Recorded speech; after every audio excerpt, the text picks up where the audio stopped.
السلام علیکم دوستو،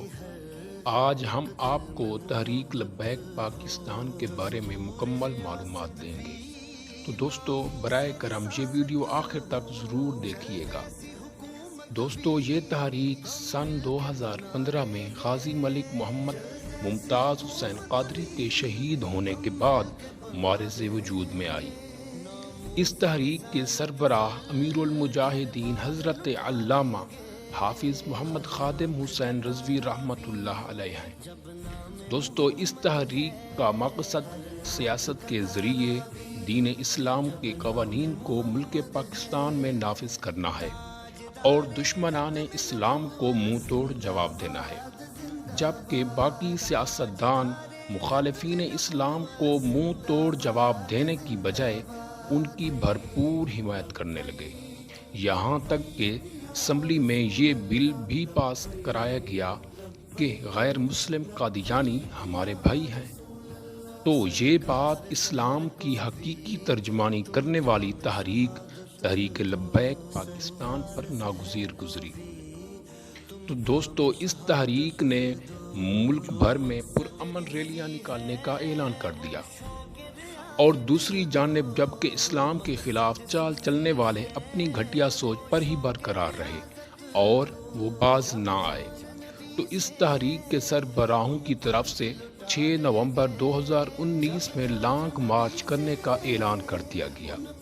اور پھر اس مارچ کے اندر لاکھوں کی تعداد میں عاشقان رسول صلی اللہ علیہ وسلم شامل ہوئے، اور یہ دھرنا اسلام آباد کے اندر فیض آباد چوک میں دیا گیا، اور حکومت نے اس موقع پر تحریک لبیک پاکستان کے کارکنان پر تشدد کا مظاہرہ کیا، جس میں شیلنگ اور اصلی گولیوں کی برسات بھی کی گئی، اور 2 درجنوں سے بھی زیادہ عاشقان رسول صلی اللہ علیہ وسلم شہید بھی ہو گئے۔ تو جب حکومت کی دال نہ گلی تو اس نے افواج پاکستان کے ذریعے یہ معاہدہ طے پایا کہ ہم اس قانون کو رد کرتے ہیں اور گستاخی کرنے والوں کو اسمبلی سے آؤٹ کرتے ہیں، لیکن پھر بھی حکومت نے عہد شکنی کی، اور کافی زیادہ دنوں کے بعد اس معاہدے پر عمل کیا گیا، اور پھر یہاں تک کہ 2018 میں ہونے والے عام الیکشن بھی آ گئے، اور اس الیکشن کے اندر تحریک لبیک پاکستان نے بھرپور حصہ لیا اور خوب ورکری بھی کی، اور لاکھوں تعداد کے اندر تحریک لبیک پاکستان نے ووٹ حاصل کیے، لیکن حکومت وقت نے بخوبی دھاندلی کی، اور اس کی دھاندلی کرنے کے باوجود بھی تحریک لبیک پاکستان نے 3 ٹکٹیں سندھ اسمبلی کے اندر حاصل کی۔ تو دوستو 3 ٹکٹوں کے حاصل کرنے کے بعد تحریک لبیک پاکستان پورے ملک میں ہی نہیں بلکہ عالم اسلام کے اندر تحریک لبیک پاکستان کا نام گونجنے لگا۔ تو پھر 2020 کے اندر فرانس نے حضور نبی اکرم صلی اللہ علیہ وسلم کی شان میں گستاخی کرتے ہوئے بنائے گئے خاکے شائع کیے، اور عالم اسلام کو دلی درد پہنچایا۔ تو تحریک لبیک پاکستان نے پھر ایک بار معاہدہ کیا کہ فرانس کے سفیراتی تعلقات کو منقطع کیا جائے، لیکن حکومت نے ایسا کرنے سے انکار کر دیا، جس کی وجہ سے اس تحریک کے سربراہ امیر المجاہدین حافظ علامہ خادم حسین رضوی رحمۃ اللہ علیہ کو دلی صدمہ پہنچا، اور وہ بروز جمعرات 19 نومبر 2020 کے اندر مالک حقیقی کو جا ملے، جن کی وفات کی وجہ سے بہت زیادہ عاشقان رسول کو دلی ٹھیس پہنچی، اور ان کی نماز جنازہ کے اندر کروڑوں کی تعداد مسلمانوں نے شرکت کی، اور لاہور کے گراؤنڈ مینار پاکستان سے چاروں اطراف کئی کلومیٹر تک عوام کا سمندر موجود، اور نماز جنازہ ان کے بیٹے علامہ حافظ سعد حسین رضوی دامت برکاتہم العالیہ نے پڑھائی، اور تحریک کی شورا نے یہ فیصلہ کیا کہ اب تحریک کے امیر یعنی جانشین امیر المجاہدین یعنی اس تحریک کے سربراہ حافظ سعد حسین رضوی صاحب ہوں گے۔ شورا کی طرف سے کیے گئے اس فیصلے کو تحریک کے ہر ایک کارکن نے سر کو تسلیم خم کرتے ہوئے قبول کیا اور حافظ سعد حسین رضوی کو ان کے والد کا جانشین مقرر کیا۔ اور جب امیر المجاہدین کا 40واں ہوا تو وہاں ہر ملک سے علماء کرام بھی تشریف لائے۔ ان میں سے ایک نام حضرت شیخ عبدالعزیز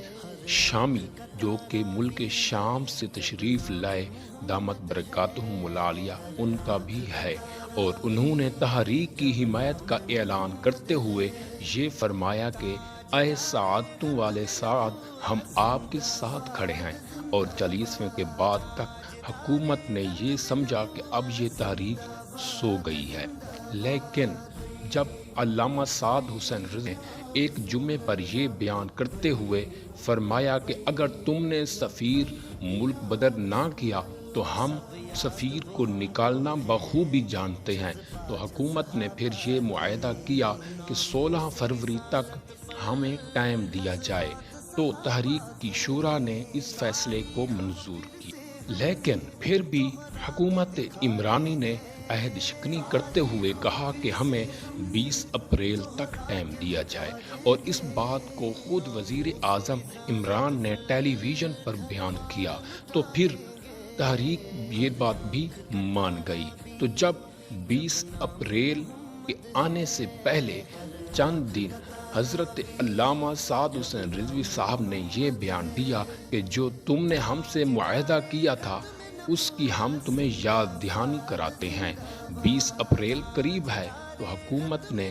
یہ بات سننے کے بعد علامہ حافظ سعد حسین رضوی کو گرفتار کر لیا، اور لاکھوں کارکنان اپنے اپنے شہروں سے باہر روڈوں پر بھی آ گئے۔ تو حکومت نے کارکنان پر ظلم کرتے ہوئے گرفتاری بھی شروع کر دی، اور شیلنگ اور بے انتہا گولیاں برسا کر 4 درجنوں سے زیادہ کارکنان کو شہید بھی کر دیا۔ لیکن جب حکومت کی دال نہ گلی تو انہوں نے اجلاس طلب کیا، جس میں یہ بات طے پائی کہ سفیر کو ملک بدر کرنے کے لیے یہ معاملہ اسمبلی میں پیش کیا جائے گا، اور تحریک لبیک پاکستان کے گرفتار شدہ تمام کارکنان اور امیر کو فوری رہا کیا جائے گا۔ اور حکومت کے اس معاہدے کے بعد اس تحریک کے شورا نے دھرنا ختم کرنے کا فیصلہ سنا دیا، اور حکومت نے یہ قرارداد اسمبلی میں بھی پیش کر دی، اور کارکنان بھی رہا ہونے لگے۔ لیکن امیر تحریک حافظ سعد حسین رضوی کو رہا نہ کیا گیا، اور ابھی تک یہ معاملہ جاری ہے، ختم نہیں ہوا۔ دعا ہے کہ اللہ تعالی اسلام کے دشمنوں اور غداروں کو نیست و نابود فرمائے، اور اسلام کا جھنڈا تا قیامت مضبوط فرمائے۔ آمین آمین آمین۔